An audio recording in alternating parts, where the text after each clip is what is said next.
अब हम ये जानेंगे कि अर्थ के वाक्य के कितने भेद होते हैं। तो वाक्य के भेद दो तरह से होते हैं, एक तो अर्थ के अनुसार वाक्य के भेद, एक रचना के अनुसार वाक्य के भेद। अब पहले हम पढ़ेंगे अर्थ के अनुसार वाक्य के प्रकार। तो ये टोटल होते हैं 9 प्रकार, ठीक है। और रचना के अनुसार अर्थ के 4 भेद होते हैं। अभी हम सबसे पहले अर्थ के अनुसार वाक्य के जो प्रकार हैं, भेद हैं, कौन कौन से होते हैं, यानी वाक्य कितने प्रकार के होते हैं अर्थ के आधार पर। तो सबसे पहले अर्थ के आधार पर वाक्य होते हैं जिन्हें हम कहते हैं विधानार्थक वाक्य। दूसरे नंबर पे है निषेधवाचक या नकारात्मक वाक्य। तीसरे नंबर पे है प्रश्नवाचक वाक्य। चौथे नंबर पे है विस्मयादि बोधक वाक्य।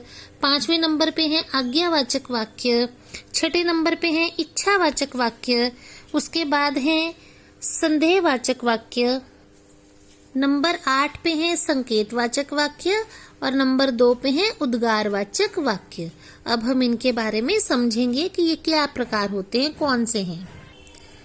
सबसे पहले आते हैं विधानार्थक वाक्य।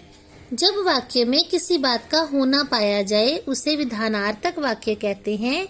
इसका प्रयोजन कुछ सूचना देना होता है, यानी एक सीधी सी स्टेटमेंट है, सूचना है, इन्फॉर्मेशन है। क्या? रमेश मेरा सबसे प्यारा मित्र है, ये मैंने बात कही है, ये मेरी स्टेटमेंट है, मेरी सूचना है। राधा नाच रही है, ये भी एक प्रकार की सूचना है। तो यहाँ इसमें कोई भाव नहीं है, ये सीधी सूचना है। तो इस तरह के वाक्य कहलाते हैं इम्परेटिव सेंटेंसेस यानी विधानार्थक वाक्य। दूसरे हैं निषेधवाचक वाक्य, जिसको हम नकारात्मक कहते हैं, जिसमें मत, नहीं, न शब्दों का प्रयोग होता है। इन वाक्यों में निषेध का भाव होता है। निषेध होता है नकारना, मना करने का। इन्हें नकारात्मक वाक्य कहते हैं। जैसे अब इसमें नहीं शब्द आया, हम नहीं पढ़ेंगे। प्रियंका नहीं गा रही है, तो जिस वाक्य में न, मत, नहीं ऐसे शब्द आ जाएं तो वो निषेधात्मक वाक्य कहलाएंगे। तीसरा है प्रश्नवाचक वाक्य। इस प्रकार के वाक्यों के मूल में जिज्ञासा यानी जानने की इच्छा होती है। तो जानने की इच्छा होती है तो हम प्रश्न पूछते हैं।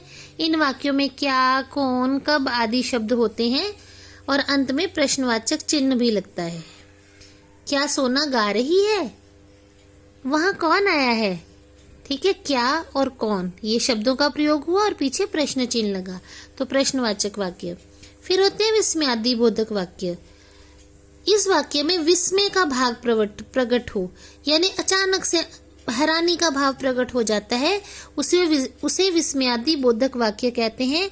ऐसे वाक्य में विस्मयादि चिन्ह, ये देखिए डंडे के नीचे बिंदु, ये चिन्ह लगाया जाता है और इन शब्दों का प्रयोग, जिन शब्दों के पीछे ये चिन्ह लगाया जाता है, वाक्य के आरंभ में आता है। आहा, मजा आ गया। हाय, बेचारा डूब गया। ओह, मैं तो भूल गया। काश मेरी इच्छा पूरी हो जाती। तो ओह और काश के बाद भी विस्मयादि बोधक चिन्ह आएगा। तो इस तरह के जो भाव प्रकट करने वाले, विस्मय के भाव प्रकट करने वाले जो वाक्य होते हैं उसे विस्मयादि बोधक वाक्य कहते हैं। अब है आज्ञावाचक। जिस वाक्य में आज्ञा, उपदेश अथवा आदेश देने का बोध हो, यानी हम किसी को प्रीचिंग देते हैं, उन्हें कुछ सिखाते हैं या फिर ऑर्डर करते हैं, आदेश देते हैं या फिर किसी से अनुमति या आज्ञा लेते हैं। अगर इन भावों का वाक्य हो तो उसे आज्ञावाचक वाक्य कहते हैं। इसमें आज्ञार्थक वाक्य भी कहा जाता है। जैसे खड़े हो जाओ, जैसे अध्यापक ने बच्चों से कहा खड़े हो जाओ, तो ये अध्यापक ने आदेश दिया और आदेश मान के सारे बच्चे खड़े हो गए। यहाँ से चले जाओ, यहाँ भी ऑर्डर दिया गया है, ठीक है, ये भी आदेशात्मक वाक्य, आज्ञावाचक वाक्य आ गया। अगर हम कहते हैं कि क्या मैं यहाँ बैठ जाऊं, तो मैं अनुमति ले रही हूँ। क्या मैं कमरे के अंदर आ जाऊं, तो मैं आज्ञा ले रही हूँ, ठीक है ना। तो जब इस तरह के आज्ञा के, उपदेश के या आदेश के भाव होते हैं तो वो वाक्य आज्ञावाचक वाक्य कहलाता है। उसके बाद है इच्छावाचक वाक्य। जिस वाक्य में इच्छा या आशीष बोलते हैं आशीर्वाद को, अपनी इच्छा जताना या किसी को आशीर्वाद देने के भाव का बोध हो, उसे इच्छावाचक वाक्य कहते हैं, क्योंकि आशीर्वाद अपनी इच्छा से दिया जाता है ना। इसे इच्छार्थक वाक्य भी कहा जाता है। जैसे दीर्घायु हो, कोई बड़े को आप पाँव छूते हो तो वो आपको आशीर्वाद देता है, चिरंजीवी भव, दीर्घायु हो, है ना, तो ये आशीर्वाद हो गया। जुग जुग जियो, ये भी आशीर्वाद हो गया। तो इस तरह के वाक्य जो है इच्छावाचक वाक्य कहलाते हैं। संदेहवाचक वाक्य, जिस वाक्य में शक हो, शायद वाली स्थिति हो, संभवतः या शायद शब्दों का प्रयोग हो, उसमें जिस वाक्य में संदेह का बोध हो उसे संदेहवाचक वाक्य कहते हैं। इसमें संदेहार्थक वाक्य भी कहा जाता है। जैसे संभवतः, संभवतः का मतलब शायद वह आ जाए, संभवतः कल वर्षा होगी, शायद कल वर्षा होगी, है ना।